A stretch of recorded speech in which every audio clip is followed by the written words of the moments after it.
చైనాలో చీమ చిటుక్కుమన్న పాశ్చాత్య మీడియా ఉలిక్కిపడుతుంది కనుక చైనా అధ్యక్షుడు ఏకంగా తన సైనికాధిపతి మీదే చర్యలు ప్రకటిస్తే ఇక ఆ కథనాలకు అంతూపంతూ ఉండదు.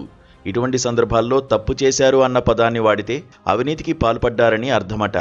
దీంతోపాటు క్రమశిక్షణను, చట్టాన్ని కూడా అతిక్రమించారంటూ దేశ అత్యున్నత మిలిటరీ జనరల్ మీద చైనా రక్షణ శాఖ దర్యాప్తు ప్రకటించింది.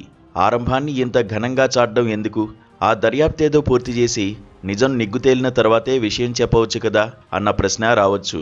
కానీ చైనాలో ఈ తరహా చర్యలకు చాలా లెక్కలు ఉంటాయి కనుక సెంట్రల్ మిలిటరీ కమిషన్ వైస్ చైర్మన్ను జైల్లోకి నెట్టేసిన ఈ పరిణామం మీద పలు రకాల విశ్లేషణలు సాగుతున్నాయి.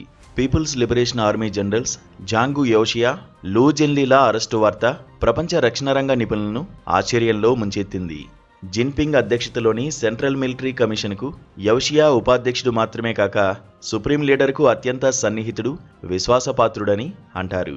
2022లో 20వ కమ్యూనిస్టు పార్టీ కాంగ్రెస్ సందర్భంగా 7 సభ్యులతో కూడిన సెంట్రల్ మిలిటరీ కమిషన్కు 2 ఉపాధ్యక్షులను, 4 సభ్యులను జిన్పింగ్ నియమిస్తే ఇప్పటికీ 2 వైస్ చైర్మన్లు, 3 సభ్యులు ఆ పదవులు కోల్పోయారు.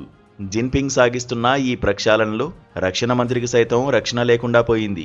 యౌషియాతో పాటు విచారణ ఎదుర్కొంటున్న లూ జెన్లీ PLA జాయింట్ ఆపరేషన్స్ అధినేత, CMC సభ్యుడు.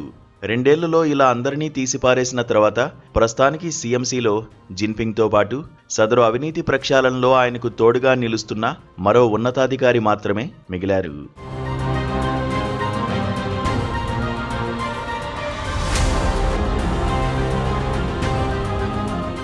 2012లో అధికారంలోకి రాగానే అవినీతి ప్రక్షాళనకు నడుం కట్టిన జిన్పింగ్ ఇప్పటి వరకు 2 లక్షల మంది అధికారుల మీద చర్యలు తీసుకున్నారట. మంచిదే కానీ అత్యున్నత స్థాయి సైనికాధికారులను సైతం ఇలా జైలులోకి నెడితే సైన్యం సమర్థత సన్నగిల్లదా అంటారు కొందరు.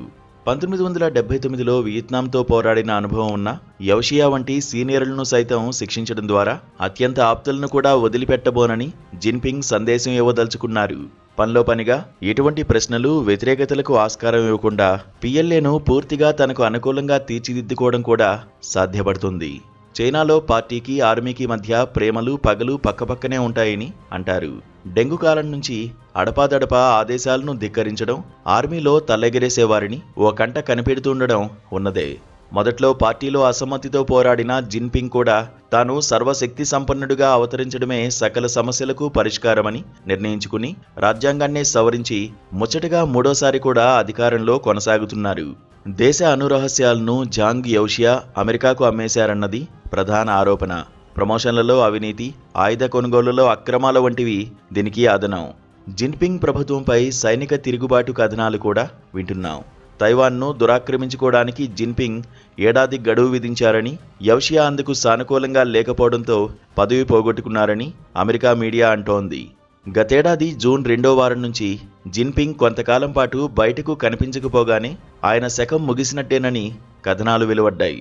జిన్పింగ్ స్థానాన్ని సెంట్రల్ మిలిటరీ కమిషన్లో ఫస్ట్ వైస్ చైర్మన్గా ఉన్న జనరల్ జాంగ్ యౌషియా ఆక్రమించారని, ఆయనకు పార్టీలో సీనియర్లు 2022 CPC మహాసభల నుంచి జిన్పింగ్ అత్యంత అవమానకరంగా గెంటేసిన మాజీ అధ్యక్షుడు హ్యూ జింటావో మద్దతిస్తున్నారని ఆ కథనాలు అన్నాయి. ఇప్పుడు అదే జనరల్ దేశద్రోహిగా ముద్రపడ్డాడు. నిజం ఎప్పటికీ వెలుగు చూడదు కానీ మావో తర్వాత అంతటి అత్యున్నత స్థాయి అధికారాలు అనుభవిస్తున్న జిన్పింగ్ మరికొంతకాలం అధికారంలో కొనసాగడానికి ఈ విన్యాసాలన్నీ చేస్తున్నారన్న విశ్లేషణలను కాదనలేము. జీవితకాలపు అధ్యక్షుడిగా కొనసాగదలుచుకున్న జిన్పింగ్కు సదరు కుట్ర కథనాలు, అవినీతి ప్రక్షాళన చర్యలు రాజకీయ ప్రత్యర్థులను అడ్డు తొలగించుకునే అస్త్రాలుగానే కాక జనంలో సానుకూలత సాధించుకోవడానికి పునాదులుగా ఉపకరించవచ్చు.